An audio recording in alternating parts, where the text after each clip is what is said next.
finer points though, at least to have an intelligent discussion, right? Because there's a lot of myths out there and all the rest of it. And again, like I said, last night I showed you a simple formula for protein assimilation. Most people don't get enough or they get too much. Very few people get the right amount. And so if you don't get enough, you can fall into ketosis. If you get too much, you're going to be storing it generally in the terms of adipose tissue. Okay, let's see what we got here. I wish we could spend more time. Oh, Angel's influence. A lot of times I'll have stuff on the board that I don't want to erase. No! It's classic. You should see her writing. Like, I put a formula behind the screen just so I didn't want to confuse anybody with it. I had Angel once do a story problem and write in her kanjis. Okay, gang, for extra credit, here's the question. And it's like, ah!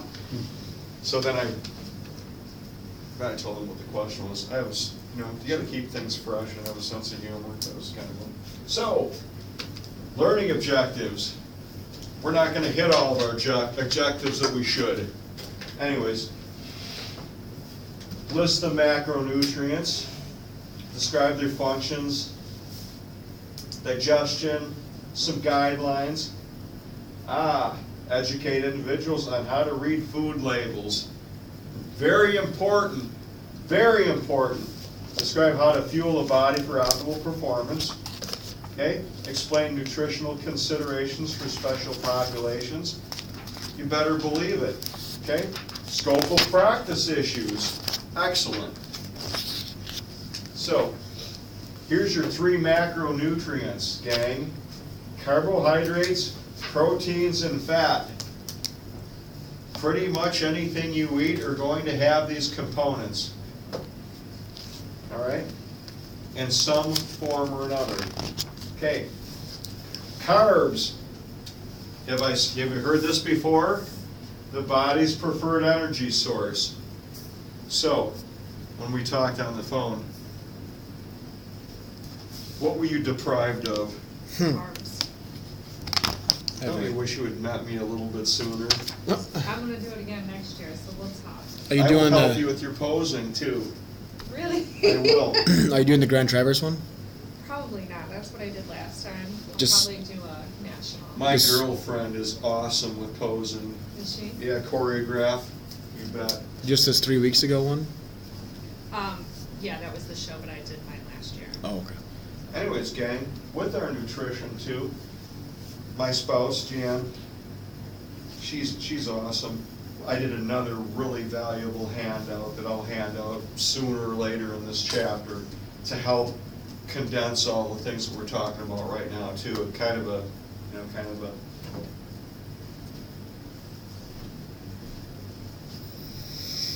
it is. Kind of a guide to help, because there's so much information to encapsulate the things you definitely have to know for the national certification exam. Okay, carbs, again, body's preferred energy source. 4 calories per gram, okay, made up of chains of sugar. Okay? Sugar's bad, right? Depending. Not if it's making up your carbohydrate and it's the right kind. Okay, you have monosaccharides, disaccharides, and polysaccharides. Okay, how I explain these to layman's, if I had a deck of cards, right? We don't know what a deck of playing cards look like.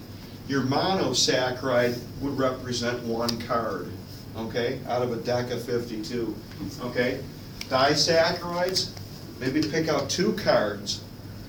And then your polysaccharides, 3 or more, then I'll put the whole bloody deck down. That's a complex carb.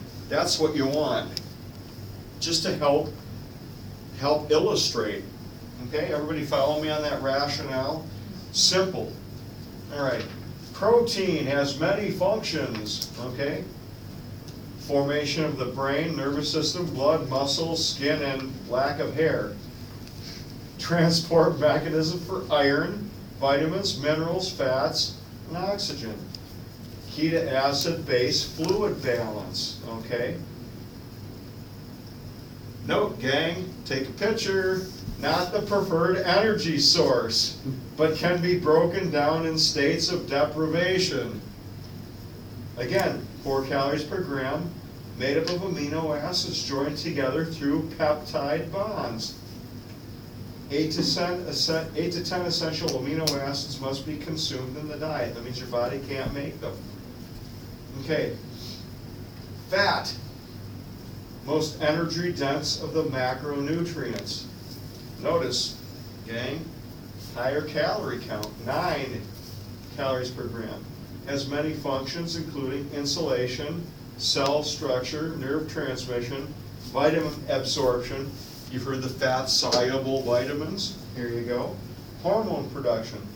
Stored in the body as triglycerides. So when you get a liver profile done or a blood profile, you'll usually get a triglyceride count. Intake should consist mostly of unsaturated fatty acids, emphasizing the omega-3s. Okay? Omega-3 and omega-6, polyunsaturated, essential for fatty acids that cannot be produced in the body.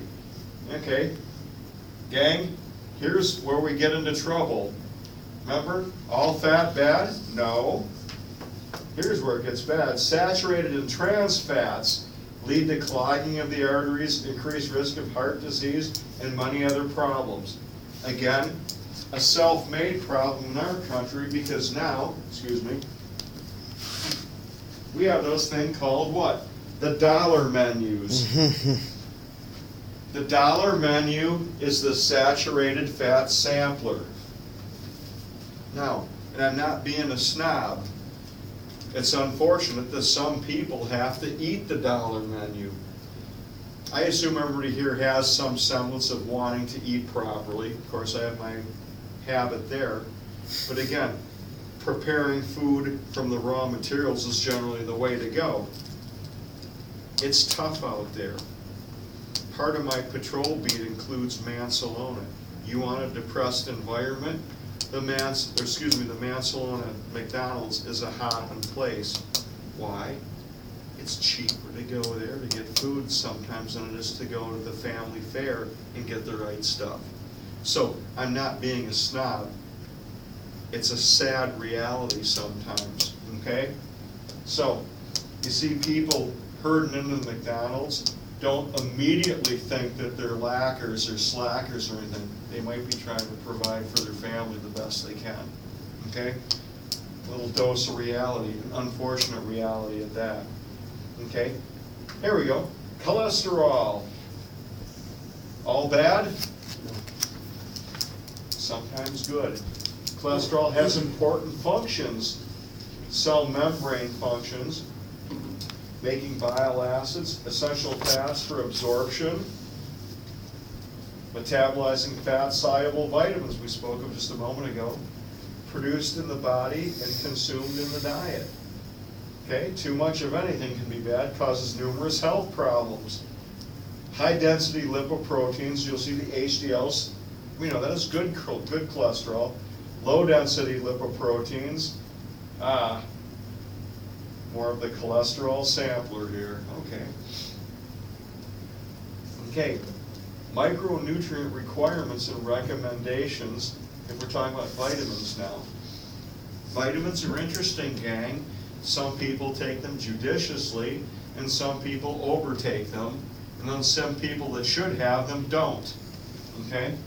I'll verify in a little bit here. Our organic vitamins are non-caloric. I would question that. If you start taking mega doses, you could be collecting calories, but I digress. Essential for normal physiologic function, okay? Must be consumed as part of food intake, except for vitamin K, biotin, and D. Why? Body can sometimes make these, okay? Now, here's something. Anybody going to the tanning booth? Mm-hmm. Feels good too, doesn't it? Sometimes not as bad as thought, okay? They're finding that vitamin D can be one of the primary allies in fighting rheumatoid arthritis. So then you think, is a melanoma worse than rheumatoid arthritis? I don't know. But anyways, exposure to the sun can help that production. 13 essential vitamins, all right? Water soluble, thiamine, riboflavin, niacin, pantothenic, folate, vitamin B6, B12, biotin, and vitamin C. Fat soluble, A, D, E, and K. Okay, choline, we mentioned the other night, last night, is a quasi-vitamin that plays a critical role in neurotransmission and platelet function and may help prevent Alzheimer's. Recall, gang, we talked about fat burners last night, right? One of the primary component of fat burners is what? Choline or acetylcholine. Do they work? I don't know. Another use for them there. All right. And this is in your book, a screen taken from the book. If you don't have your book, photograph that though. It's nice to see. Okay? Biotin also, gang. You'll see that on shelves frequently. I happen to take a biotin supplement. Not a proven correlation, but it's been shown to help keep or prevent or mitigate the loss of hair. So I know in today's day and age, bald is beautiful and all that, but I grew up when having a big mop of hair was cool, and I used to have one, so I'm trying to keep what I got. Biotin can help that, okay? Also, if somebody drinks eggs, did anybody drink eggs in here? They're irradiated, they're not poison. I drink eggs when I'm in a hurry, for a meal. I'll mix it with my protein shake sometimes. Pardon me? I'll mix it with my protein shake sometimes. Sure. Egg whites. Okay, eggs can, and I don't know what the connection is, but eggs can sometimes, even though they're a protein, they can have an effect of hair loss for some reason. I think it's the albumin in the eggs. So I take biotin there to counter that. We used to feed them to our dog. Pardon me? We used to feed them to our dog. Eggs? They passed away because it was good for their coat. Mhm. Sure, sure, but sometimes too much of a good thing has the opposite effect. Again, being a bodybuilder on a budget, sometimes you gotta get your protein where you can get it. Eggs are the cheapest form of protein, I think, available. They really are. And remember, eggs bad, then eggs good, then eggs bad, eggs good. It's like a carousel, depending on which day. All right. Few more vitamin facts. Again, as a bodybuilder, I used to take a lot of niacin also toward the end of my depletion diet, okay? For the reason, again, protein synthesis, and anybody ever taken niacin alone? Okay, most bodybuilding contests, at least in northern Michigan, are in the late winter or the early spring. Cold weather, you take a couple niacins and let them dissolve in your mouth. That's where digestion occurs. You'll get a heat flash from them, a heat rush. So temporarily, it can prevent shivering. Just another side. I've experimented with it all, gang. Okay? All? Minerals are critical for human life, of course. Iron, copper, selenium. Minerals have low, medium, or high bioavailability. And there can be mineral-to-mineral interactions, okay? Categorized into microminerals, bulk elements, and, macrominerals, my apology, bulk elements, and microminerals, trace elements, okay? Now so much, at the turn of the century and in the medieval times, anybody ever hear of goiters? Anybody hear of goiters? I've heard the term, but I don't know what it is. Strange growths usually appearing around the thyroid due to a lack of iodine, okay? That could go into that category.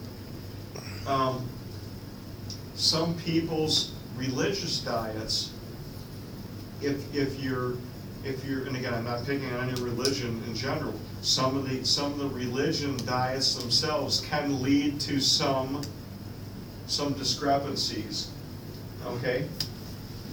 Yeah, here we go. Iodine, component of hormone thyroxine, which controls metabolism. A lack of that, you can get goiters. So calcium, of course, milk products, that's a no-brainer. Chromium, okay, corn oil. Clams, we see a lot of seafood making an appearance here because they're filter feeders generally. Copper, fluoride, okay? Anybody live in Traverse City itself? City water? Nobody live in Traverse City? Do you know anything? Just south. Nobody lives in Traverse City itself? Well, they have, I know they throw it in it though. Yeah, fluoride. I grew up in Traverse City. I'm not picking on Mansalona, I feel bad for Mansalona. Their water supply, if they don't have a well, doesn't have any fluoride in it. You see a lot of folks in Mansalona missing teeth, okay? And so on. Iron's the obvious one here. And of course, I mentioned iodine earlier. Okay. And again, magnesium, manganese, you don't think of that in your diet, you think of it in an engine block, okay, of a car. Molybdenum, sounds like chemistry class. Phosphorus, blows stuff up, right? Potassium, laboratory, but selenium, zinc. Look at, these things will be in traces. And again, your plants or animal tissues will contain them, depending on what something's feeding on or what the soil has. All right, that's gonna be wrap it up for tonight, gang, okay? Or does anybody wanna go on a little bit? Everybody tired? We can quit. All right, we'll quit for tonight, okay? So tomorrow,